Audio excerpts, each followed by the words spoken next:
मध्य प्रदेश में होने वाले विधानसभा चुनाव में एक बार फिर से बीजेपी की सरकार बने, इसको लेकर शहर में लगातार कई दिग्गज नेता पत्रकार वार्ता ले रहे हैं।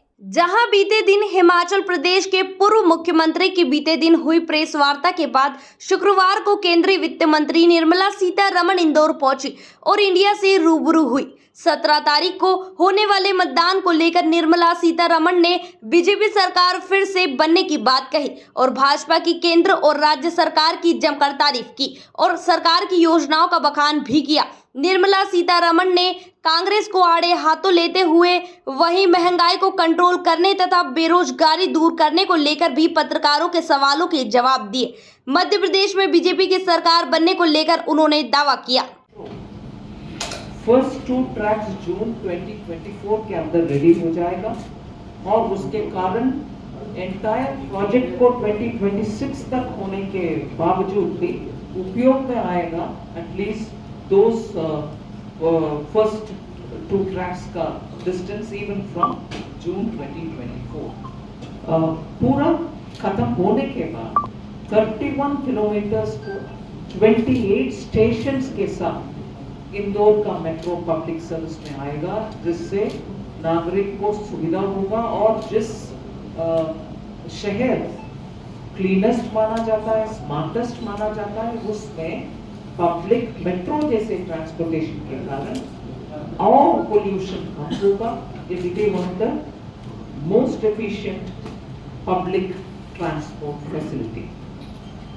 2028 के अंदर पीतमपुर और उज्जैन का भी वाया सावर कनेक्शन होने वाले हैं। इसीलिए एक कॉम्प्रिहेंसिव प्लान के तहत मेट्रो का जाल बिछा रहे हैं, ना कि ओनली वन सिटी मेट्रो। इसमें पूरे इंडस्ट्रियल इलाका और मध्य प्रदेश का कनेक्टिविटी का प्लान है। फिर मैं याद दिलाना चाह रही हूँ 19 फरवरी 2020 को एशिया में ही largest bio CNG plant Indore में प्रधानमंत्री जी ने इनॉग्रेट किया। फिर 14 सितंबर 23 को 2 आईटी पार्क का भी उद्घाटन हुआ। ऐसे ही लाइट हाउस प्रोजेक्ट के तहत अक्टूबर 23 में 1024 रेसिडेंशियल यूनिट्स का कंस्ट्रक्ट करके हैंडओवर भी हुआ। इससे बड़ा विषय पब्लिक ट्रांसपोर्ट के नजरिया से Indore will be one of the biggest rail hubs for central India. 6 direction में रेल कनेक्टिविटी इंदौर केंद्रित होने वाले हैं। उसका काम शुरू हो गया है। ऑलरेडी आपको मालूम है कि कैबिनेट के द्वारा इंदौर, मऊ, खांडवा और अकोला रेल लाइन का अप्रूवल मिल गया। ऐसे इंदौर मनमाड, इंदौर दाहोद और इंदौर जबलपुर रेल लाइन का भी अप्रूवल हो गया है। मगर ये सब शुरुआत है। Ultimately rail hub for central India Indore बनने वाले हैं। इसीलिए रास्ते में आने के समय हमारे माननीय सांसद जी मुझे रेलवे स्टेशन दिखाते हुए बोले कि we are expanding it, there will be a new railway station also. ये सब इंटरलिंक्ड है कि अल्टीमेटली इंदौर का सेंट्रल ट्रांसपोर्टेशन, रेलवे ट्रांसपोर्टेशन का हब बनाने के लिए जो प्रयत्न चल रहे हैं। बीजेपी के विषय में बोलने के बाद जरूर आपको याद दिलाना चाहती हूँ good governance, corruption free government के विषय जब मैं बोल रही हूँ, आप ऑपोजिशन को देख लीजिए। जब भी एक स्टेट कांग्रेस के हाथ में चले जाता है, वो बन जाता है एक ही परिवार का एटीएम। उस राज्य का डेवलपमेंट के लिए कोई ध्यान नहीं रखते। उदाहरण आप देख लीजिए, हिमाचल हो, राजस्थान हो, छत्तीसगढ़ हो और कर्नाटका लेटेस्ट एग्जाम्पल। सरकार में आए 6 महीने के अंदर ही उनका इकोनॉमी और फिस्कल लेवल इतना दयनीय स्थिति में आ गए हैं। अभी वो मांग रहे हैं कि और पैसा दो, हमारे प्रॉमिस को हम निभाना चाहिए। आपके प्रॉमिस दूसरे और आकर के पैसा देकर के निभाना है क्या? स्टेट का फिस्कल मतलब टैक्स और उससे आने वाले रेवेन्यू का ध्यान में रखते हुए स्टेट को आगे ले चलना चाहिए। जैसे इधर इतने सारे कार्यक्रम डेवलपमेंट भी और महिला के बेहतरी के लिए सुविधा के लिए जितना सोशल वेलफेयर और महिला वेलफेयर के प्रोग्राम चल रही है, फिर भी डेट टू जीडीपी के सापेक्ष में ऋण, इसका फिगर मैं कल भी बोली आज भी बोल रही हूँ, it was more than 31% of GDP. 31% of GDP was only debt earlier.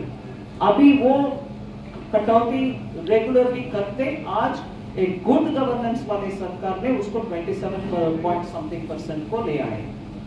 This is how good governance can work, not the way Congress governments have been doing. I'll give promise, but somebody else will have to finance me. I'll run the state, but that state's money will be going over to somebody else, other than those who are living here. इसीलिए ये उदाहरण मैंने इतने सारे states को दिया और भूलना नहीं, वेस्टलैंड इफको स्कैम है, अरे स्कैम है। मोसेर बेर मात्र 350 करोड़ का, अगस्ता वेस्टलैंड 2400 का, इफको 600 करोड़ का। आपको ये फार्मर के लिए बोनस देने वाले बाद 1178 करोड़ का।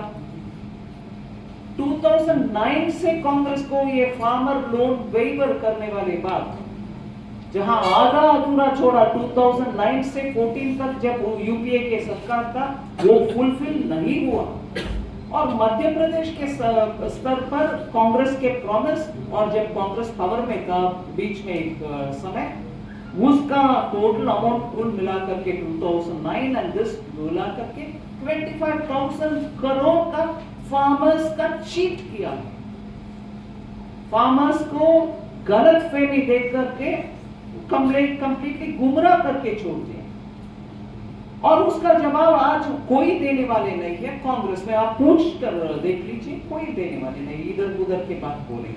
किसान को गुमराह करने में कांग्रेस से ज्यादा कोई नहीं हो सकता है। पॉवर्टी इरेडिकेशन के लेक्चर 1975 से हम सुन रहे हैं, पॉवर्टी मिटाने के कोई कदम इन्होंने उठाए नहीं।